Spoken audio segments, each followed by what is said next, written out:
Kalmar so tana nufin abin da zuciya ta so, amma ana wa ɓangaren raine da rayuwa. So ne lagon mutane biyun da shakuwa, mai kama ɗan adam da aljan da beguwa. Domin mu gane so sai mun ƙara nutsuwa, don dole so shi ke kai mu kokuwa.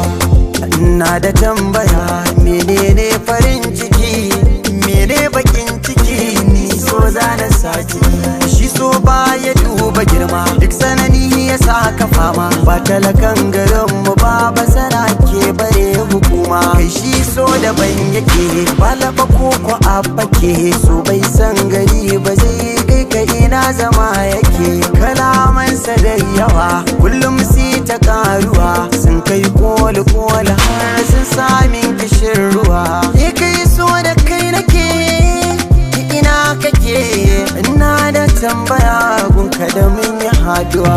Na gano masoyi kullum shi in ya tashi bacci, burinsa dai masoyi ya karta kara kunci. Sai ya lalubo waya ya kira shi kin ci abinci, bai dama kansa ya ci ba sai in gwanarsa ta ci. So san bai da tausayi, so san bai da tausayi.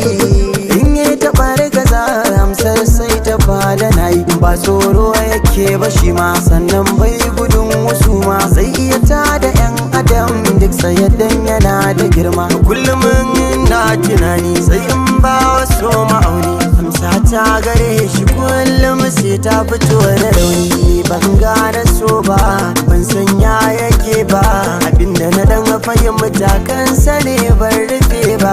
Kalmar so tana da girma, tana da fadi, cikin ta kwai nishadi kwai nau'i da fama. Ni ma ɗalibi nake, sannan bincike nake, kullum ne ma nake ɗan hujjojin da zan rike. Ba dare da rana na tambaya wa kaina, shi menene so menene ba hadiyana. Amsa guda na san da so sila ne, kuma ma haɗi ne ga wanda duk ya gane.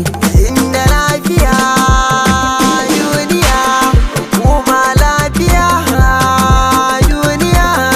Ni girman zamani ko kuma garni, na san ba za a rayu a cikin su babu so ba.